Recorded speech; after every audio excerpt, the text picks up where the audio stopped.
Shalom saudaraku, kembali lagi bersama dengan saya penginjil Yudi Yonatan, dan saat ini kita sedang mengikuti acara orang Kristen sedang menjelaskan keimanannya. Saudaraku, berbicara tentang kematian, kita tahu bersama bahwa sebagai ciptaan dari Tuhan, khususnya kita manusia, mempunyai batasan jangka waktu tertentu atau batasan usia tertentu di dalam kita menjalani hidup di dunia ini. Nah, hal ini tentu berbeda dengan Allah sebagai pribadi yang kekal adanya. Sebagai pribadi yang sifatnya roh atau spiritual, maka mustahil bagi Allah untuk mengalami sebuah kematian seperti halnya yang akan dialami oleh kita, manusia. Saudaraku, jelas Allah itu berbeda dengan ciptaannya, seperti kita manusia yang seiring bertambahnya usia atau karena mengalami suatu kejadian tertentu, maka kita akan mengalami yang namanya kematian. Pertanyaan kita sekarang adalah, jikalau Yesus diimani sebagai Allah atau Tuhan dalam kepercayaan orang-orang Kristen, bagaimana mungkin Allah bisa mengalami kematian? Nah, saudaraku, pertama kita harus memahami dulu bahwa dalam iman Kristen, Yesus diimani sebagai Allah yang menjadi manusia, bukan sebaliknya. Manusia dijadikan Tuhan, bukan seperti itu. Apakah hal ini masuk akal? Jikalau kita percaya bahwa Allah itu maha kuasa dan Ia sanggup melakukan segala sesuatunya, tiada yang mustahil bagi Dia, maka tidak akan sulit untuk kita mempercayai bahwa Allah itu bisa, bahkan sangat bisa, untuk menjadi manusia. Dan jika orang Kristen mengimani Yesus adalah Allah yang menjadi manusia, maka hal itu tentu bukan suatu kemustahilan. Karena Allah Maha Kuasa dan Ia sangat bisa untuk mengambil rupa manusia seperti kita.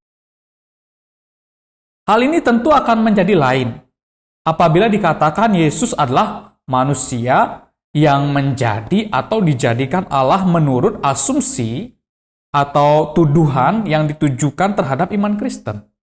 Saya pikir semua orang Kristen yang meyakini bahwa Yesus adalah Allah yang menjadi manusia pasti juga tidak akan setuju dengan anggapan bahwa Yesus adalah manusia yang dijadikan Allah atau Tuhan. Nah, sampai kapanpun tidak mungkin seorang manusia bisa menjadi Allah, tapi berbeda dengan Allah sendiri. Allah yang maha kuasa pasti bisa sanggup menjadi manusia. Jikalau kita percaya bahwa Allah itu maha kuasa dan Allah bisa menjadi manusia, maka iman Kristen tetap bisa dipertanggungjawabkan bahwa Yesus diimani sebagai Allah yang menjadi manusia. Nah, saudaraku, hanya catatan Alkitab itu menyebutkan ada satu perbedaan yang besar antara kita sebagai manusia ciptaan yang berdosa dengan Yesus yang adalah Allah yang maha mulia, maha suci adanya yang menjadi manusia. Dalam kitab Ibrani pasal 4 ayat 15 dikatakan demikian, sebaliknya sama seperti kita, Ia, yaitu Yesus, telah dicobai, hanya dalam keadaannya sebagai manusia, Yesus tidak berbuat dosa. Saudaraku, mengapa saya perlu menjelaskan bagian ini terlebih dahulu? Karena dalam konteks seperti inilah, Yesus sebagai Allah yang menjadi manusia, dalam keadaannya sebagai manusia, Yesus mengalami kematian. Hal ini tentu sangat memungkinkan, di mana Yesus dalam keadaannya sebagai manusia dapat mengalami yang namanya kematian, yaitu keterpisahan tubuhnya, tubuh manusianya, dengan rohnya. Nah, hal ini tentu memungkinkan karena secara manusia, dalam keadaannya sebagai manusia, Yesus dapat mengalami semua yang manusia rasakan. Yesus dapat mengalami haus, lapar, sedih, menangis, bahkan mengalami yang namanya kematian.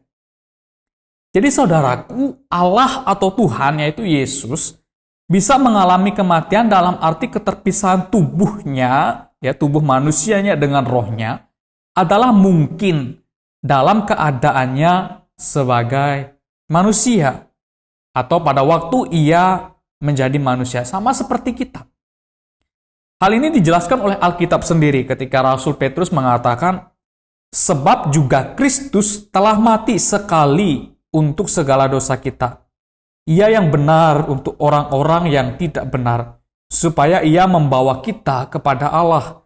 Ia yang telah dibunuh dalam keadaannya sebagai manusia, tetapi yang dibangkitkan menurut roh.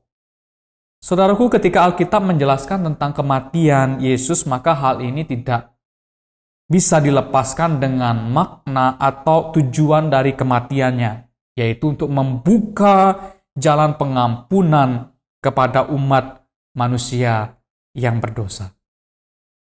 Nah, saudaraku, sebenarnya pertanyaannya yang jauh lebih penting untuk kita renungkan adalah mengapa?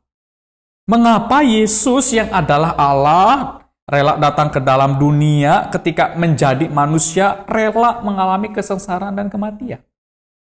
Pertanyaan ini jauh lebih penting karena kematian yang Yesus alami itu mempunyai makna yang khusus sebagai penebusan umat manusia yang berdosa.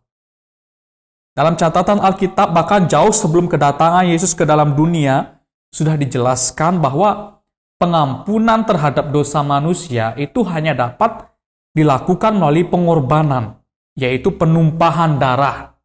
Dan di sana ada kematian. Dalam catatan Perjanjian Lama, penebusan akan dosa itu digambarkan dengan kurban-kurban, persembahan-persembahan kurban-kurban dari binatang. Saya akan bacakan dalam kitab Ibrani pasal 10 ayat yang keempat. Di sini dikatakan, sebab tidak mungkin darah lembu jantan atau darah domba jantan menghapus dosa. Maksudnya di sini adalah karena memang di sini kurban-kurban binatang ini hanya sebagai gambaran dari kurban Yesus yang sempurna, yang nantinya akan memberikan pengampunan dosa dengan sempurna melalui kematiannya. Kemudian di ayat yang ke-10 dijelaskan, dan karena kehendaknya, inilah kita telah dikuduskan satu kali untuk selama-lamanya oleh persembahan. Persembahan di sini maksudnya korban kematian Yesus di atas kayu salib, yaitu tubuh Yesus Kristus yang disalibkan. Saudaraku, justru kematian Tuhan Yesus di atas kayu salib, dalam keadaannya sebagai manusia, itu merupakan tindakan Allah yang sangat penting demi keselamatan umat manusia. Melalui kematian Yesus di atas kayu salib, maka pengampunan dosa dan keselamatan hidup yang kekal itu dapat tersedia dengan sempurna bagi kita, manusia yang berdosa. Saudaraku, apakah saudara rindu mempunyai pengampunan dosa yang pasti?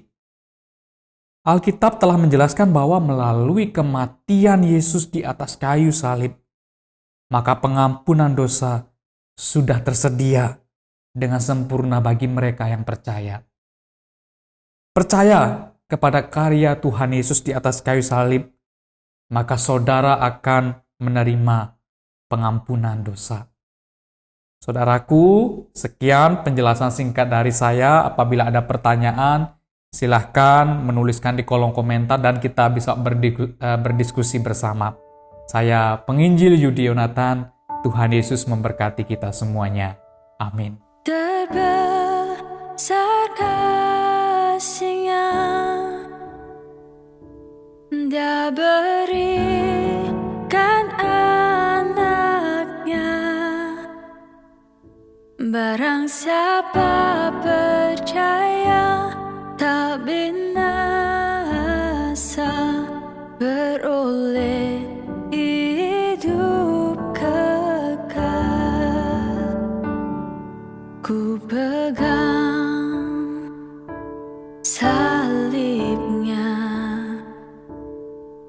padanya. Ku berharap kasih-Nya selamatkanku, kasih-Nya bebaskanku.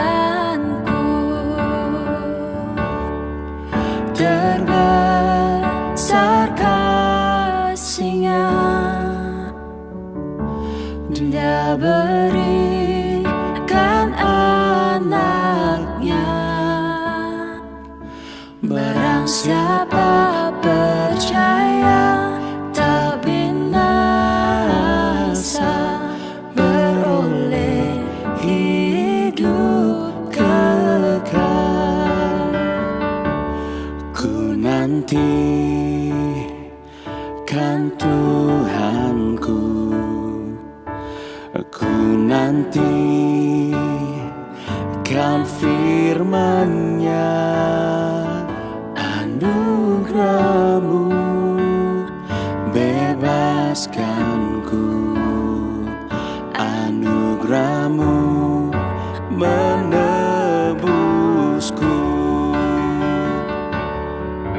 Terbesar kasih-Nya, Dia berikan anaknya. Barang siapa percaya tak binasa, beroleh hidup kekal.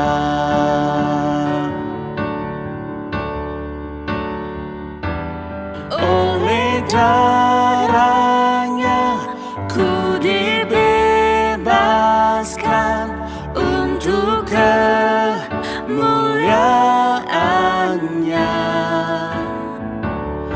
Aku berserah kepada Kristus yang telah selamatkanku. Oleh darah-Nya ku dibebaskan untuk kemuliaan-Nya. Aku berserah kepada Kristus yang telah selamatkanku. Terbesar kasih-Nya, Dia berikan anaknya. Barang siapa percaya tak binasa, beroleh hidup kekal dan beroleh hidup